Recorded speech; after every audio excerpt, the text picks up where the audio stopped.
It is said, "You shall have no gods in my presence." You shall not make yourself a carved image or any likeness of anything in heaven or on the earth, beneath or in the waters under the earth. You shall not bow down to them or serve them.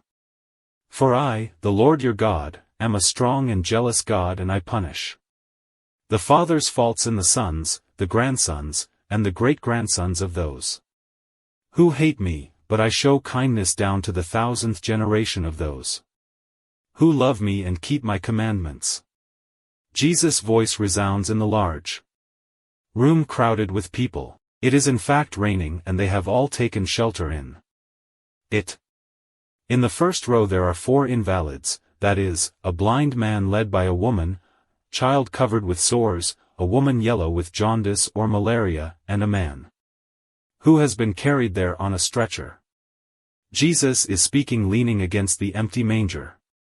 John and the 2 cousins, Matthew and Philip, are near him, while Judas, Peter, Bartholomew, James and Andrew are at the entrance door letting in those who arrive late. Thomas and Simon are moving amongst the people telling children to be quiet, collecting alms and listening to requests. You shall have no gods in my presence.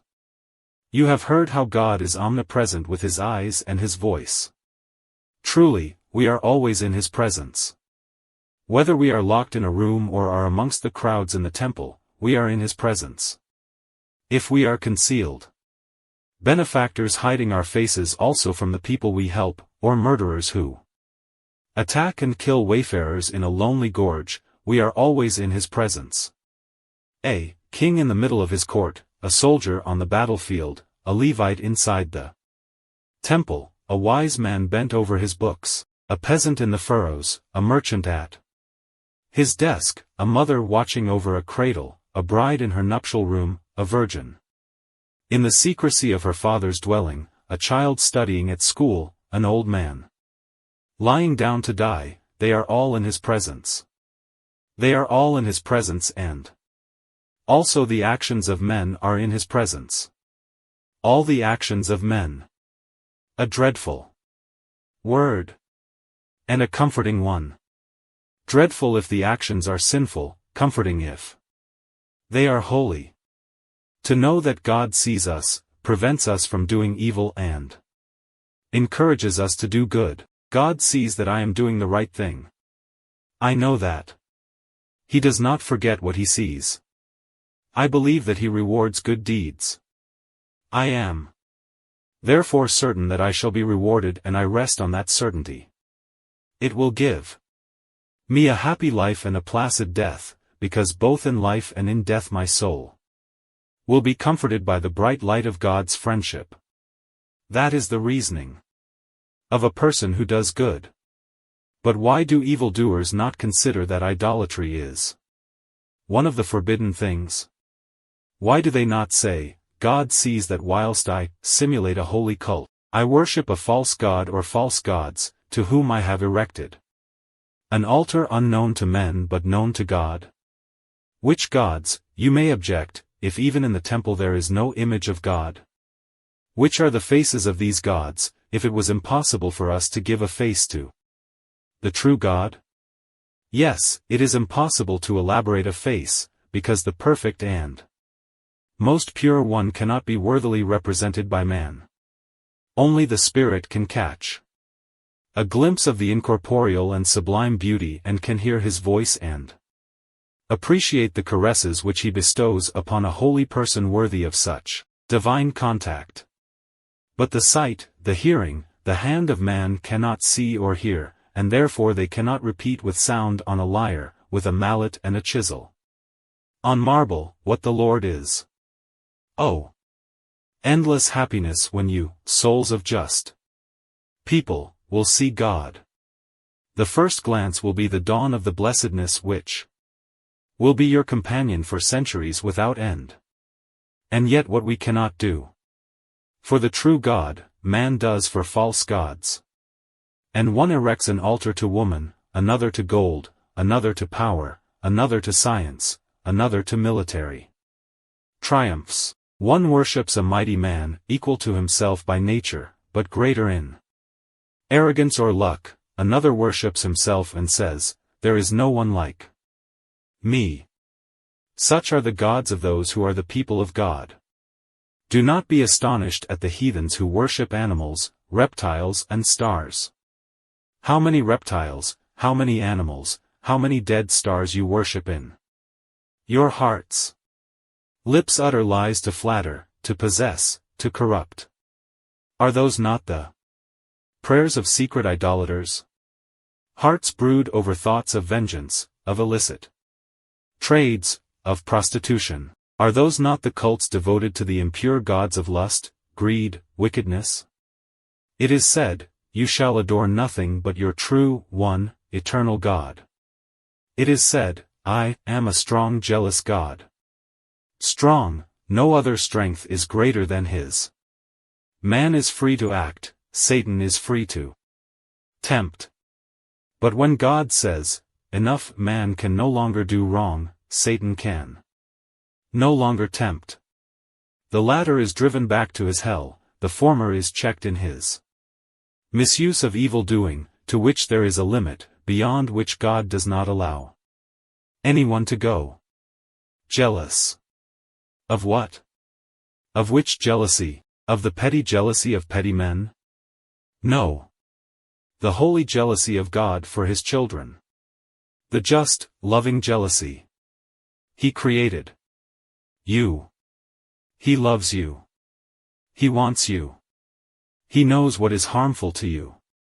He is aware of what is capable of separating you from him. And he is jealous of what interposes between the Father and his children and diverts them from the only love which is health and peace, God. Understand that jealousy which is not mean, is not cruel, is not restrictive of freedom. It is infinite love, infinite goodness, unlimited freedom, which gives itself to the limited creature, to draw it to itself and in itself forever, and associate it to its infinity. A good father does not want to enjoy his wealth by himself. But he wants his children to enjoy it with him.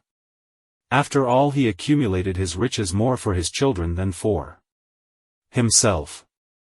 God acts likewise, but he conveys to his love and desire the perfection which is in all his actions. Do not disappoint the Lord. He promises the guilty fathers and the children of the guilty children punishment. And God always keeps his promises. But do not be disheartened, O children of man and of God. Listen to the other promise and rejoice. I show kindness down to the 1,000th generation of those who love me and keep my commandments. Down to the 1,000th generation of good people. And to the 1,000th fault of the poor children of man, who fall not out of wickedness but because of their thoughtlessness and Satan's snares. And his kindness is even greater. I tell you that he stretches his arms out towards you, if with penitent hearts and faces washed by tears you say, "Father, I have sinned. I humble myself and I confess my sin to you. Forgive me." Your forgiveness will be my strength to start living again the true life. Do not be afraid. Before you committed sins out of weakness, he knew that you would sin. His heart is closed only if you persist in your sin and want to sin, thus making of a certain sin or of many sins your gods of horror. Demolish every idol, make room for the true God. He will descend in his glory to consecrate your hearts, when he sees that he is the only one in you. Give God's dwelling back to him. His abode is not in the temples built with stones, but in the hearts of men. Wash its threshold, clear its interior from all useless or sinful decorations. Only God. He only. He is everything. In no way is inferior to paradise the heart of a man in which God dwells, the heart of a man who sings his love to the divine guest. Of every heart make a heaven. Start your cohabitation with the Most High. In your eternal future it will improve in power and joy. But even here it will exceed the trembling amazement of Abraham, Jacob and Moses. Because it will no longer be the dazzling, frightening meeting with the Mighty One, but the permanent life with Father and friend who descends to say, "It is a joy for me to be amongst men. You make me happy. Thank you, Son." The crowd, over 100 people, break the spell after some time. Some become aware that they are weeping, some that they are smiling at the same hope of joy. At last the crowd seem to awake, they seem to whisper, to sigh vigorously, and finally utter a cry as of liberation, "May you be blessed. You are opening for us the way of peace." Jesus smiling replies, "Peace is with you, if from now on you follow good